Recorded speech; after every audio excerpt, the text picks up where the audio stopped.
to look at expertise, people's commitment to the nation and so on. That goes beyond party affiliation. You know, sometimes I get a sense that our politics has become like a war of gangs. You know, a war of criminal gangs. So one of them has captured some territory and is benefiting from it. If you manage to defeat that criminal gang, you establish your domain there like a mafia, and you take control of everything for yourself, regardless of the national interest. And it's a danger that this country faces. This country must be governed as a country. It is one nation of one people with one common destiny. We need to revisit that slogan which General Achampong in his wisdom introduced. What is happening? My friend, what is happening in our country? So what about those who do not belong to political parties? They are not human beings anymore. So in our country today, if you do not belong to a political party, if you are not a member of a political party, you lose all your rights as a citizen. What nonsense is that? And then, so what? You know, we help you to win election and therefore we have an entitlement. You have what entitlement?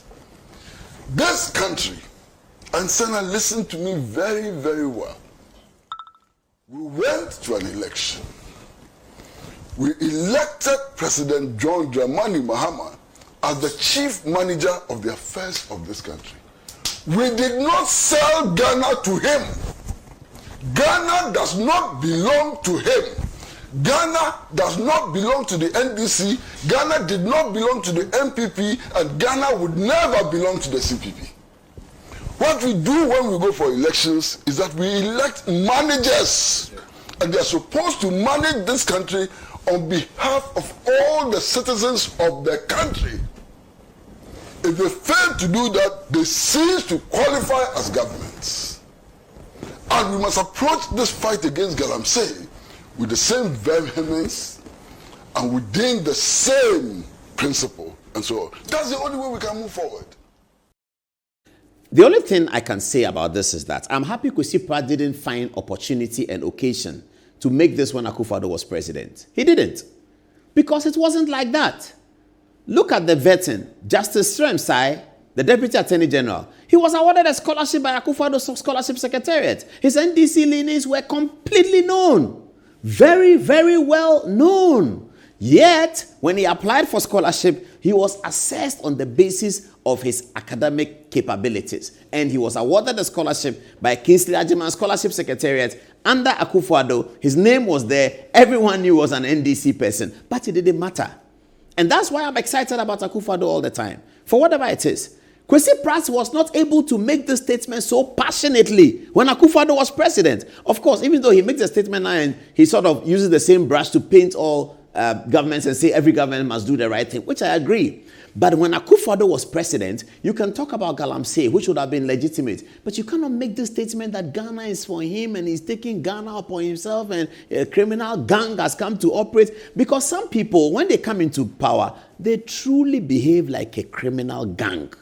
It looks like that. For some people, it looks like that. They come and they are taking, they are beating, they are taking, they are beating, they are beating, they are beating ballot boxes, they are beating policemen. Then they take over and the minister says, I've sacked 5,000 people. That's what Kwesi Pratt is describing. And it is very serious. But the consolation is always that the pen will always be mightier than the sword in a democracy. And the people's power will always trump over dictatorship, oligarchy, partisanship, extreme partisanship. People's power will always trump over it. So we like what Kwesi Pratt is saying. Ambassador, good evening, sir. Today I'm on your side, though.